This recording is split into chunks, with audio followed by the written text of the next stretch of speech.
Bagaimana jika peta yang kita pelajari di sekolah tidak pernah menunjukkan seluruh kebenaran?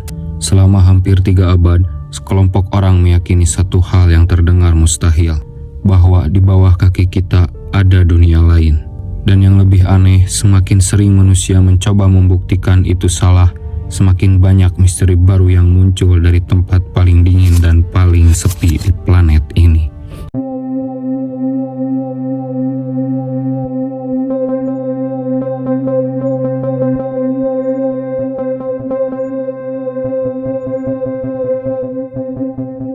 Bagaimana jika selama ratusan tahun kita salah memahami isi bumi?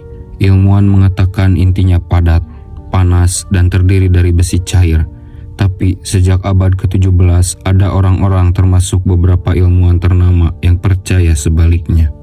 Mereka percaya bumi ini berongga dan di dalamnya ada dunia yang belum pernah kita lihat. Ini bukan sekedar dongeng, ini adalah salah satu teori paling bertahan lama dalam sejarah manusia. Dan hari ini kita akan menelusurinya.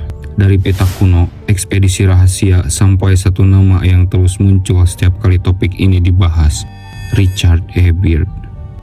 Teori Hollow Earth atau bumi berongga bukan produk internet zaman sekarang.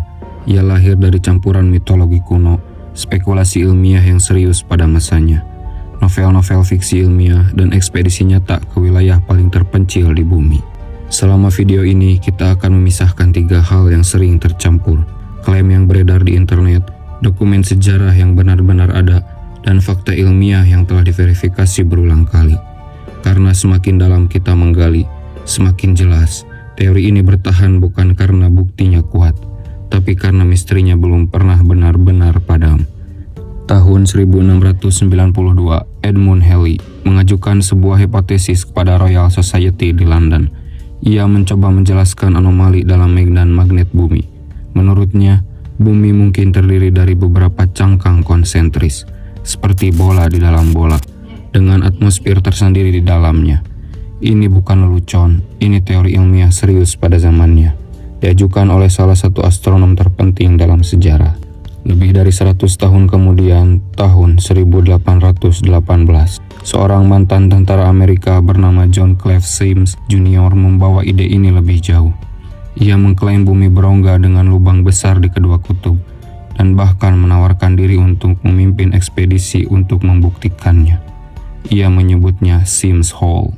Yang lebih mengejutkan justru muncul bertahun-tahun kemudian. Gagasan Sims ini benar-benar mengaruhi kebijakan pemerintah Amerika.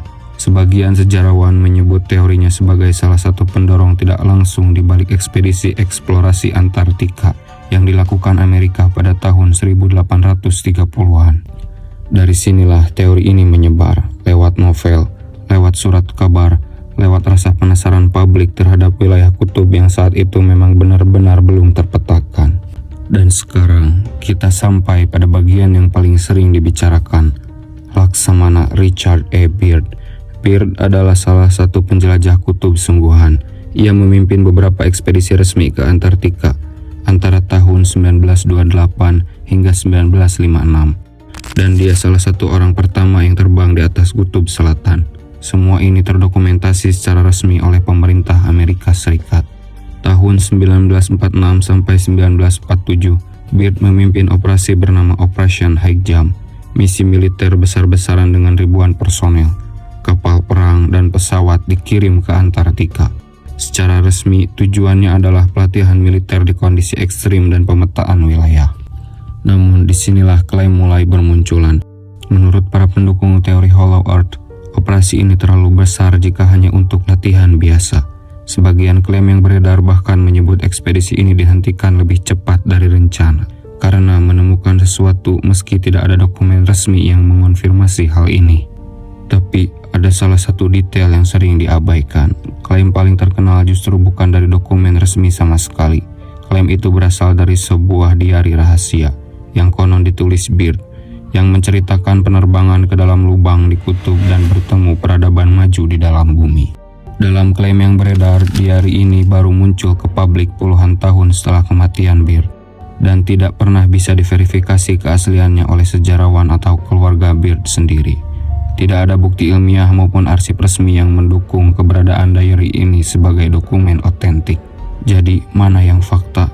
Ekspedisinya nyata, Operation Hekjam nyata, tapi diary rahasia itu sejauh yang bisa diverifikasi adalah bagian dari cerita yang beredar setelahnya, bukan dokumen sejarah yang tercatat. Pendukung teori Hollow Earth juga sering merujuk pada peta-peta kuno yang menggambarkan wilayah kutub dengan cara yang tidak biasa. Beberapa menunjukkan celah atau formasi aneh di ujung utara dan selatan bumi.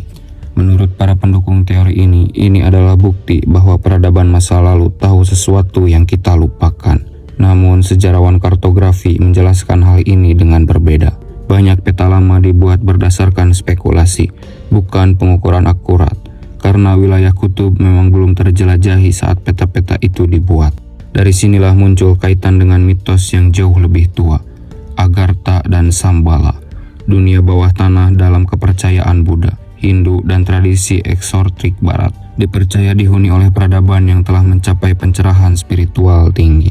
Budaya populer kemudian menyatukan semua elemen ini, peta kuno, mitos kuno, dan klaim modern tentang Bir menjadi satu narasi besar yang terasa koheren, meski setiap bagiannya berasal dari sumber, zaman, dan konteks yang sama sekali berbeda. Jadi, kenapa teori ini bertahan begitu lama? Pertama, faktor psikologis. Otak manusia menyukai pola misteri yang belum terpecahkan. Semakin sulit dibuktikan salah, semakin menarik sebuah teori. Kedua, Antartika sendiri masih menjadi salah satu tempat paling tertutup dan tidak dapat diakses bebas di bumi. Wilayahnya luas, dingin yang ekstrim, dan sebagian besar tidak pernah dikunjungi manusia biasa. Ketertutupan ini secara alami memancing spekulasi manusia. Ketiga, internet, dokumenter, video viral, dan forum daring mempercepat penyebaran klaim, seringkali tanpa konteks sejarah yang lengkap, sehingga potongan cerita lama tampak seperti penemuan baru. Namun, ada satu detail yang sering diabaikan. Semakin banyak wilayah Antartika yang berhasil dipetakan lewat satelit dan radar modern, semakin sedikit ruang yang tersisa untuk klaim semacam ini, meski itu tidak pernah benar-benar menghentikan penyebarannya. Sekarang, mari kita lihat apa yang benar-benar kita ketahui tentang struktur bumi. Bumi terdiri dari 4 lapisan utama, kerak di bagian terluar, mantel yang tebal dan panas, inti luar yang cair, dan inti dalam yang padat karena tekanan luar biasa besar. Bagaimana ilmuwan tahu ini tanpa pernah menggali sampai ke sana? Jawabannya, gelombang seismik dari gempa bumi. Gelombang ini merambat melalui interior bumi dan berubah kecepatan serta arah tergantung kepadatan material yang dilaluinya. Dari data ribuan gempa di seluruh dunia selama lebih dari 1 abad, para ilmuwan bisa memetakan struktur dalam bumi dengan presisi tinggi. Jika bumi benar-benar berongga, pola gelombang seismik ini akan sangat berbeda dari yang kita amati, dan itu akan terdeteksi di setiap stasiun pemantau gempa di dunia. Namun data ini konsisten, berulang, dan telah diverifikasi independen oleh ratusan lembaga geologi di berbagai negara. Mayoritas ahli geologi menolak teori Hollow Earth berdasarkan data seismik dan pemahaman modern tentang struktur bumi. Tidak ada bukti ilmiah yang mendukung klaim tersebut. Jadi, apa yang tersisa dari teori Hollow Earth setelah semua ini? Sebuah ekspedisi militer yang nyata, seorang penjelajah yang benar-benar ada, dan sebuah diary rahasia yang tidak pernah bisa dibuktikan keasliannya, tapi cukup untuk menyalakan imajinasi jutaan orang selama puluhan tahun. Mungkin Hollow Earth hanyalah mitos modern, atau mungkin ia bertahan karena manusia selalu tertarik pada tempat-tempat yang belum sepenuhnya dipahami. Kalau menurutmu, apakah teori Hollow Earth hanya legenda, atau ada bagian dari sejarah yang masih belum terungkap? Tulis pendapatmu di kolom komentar.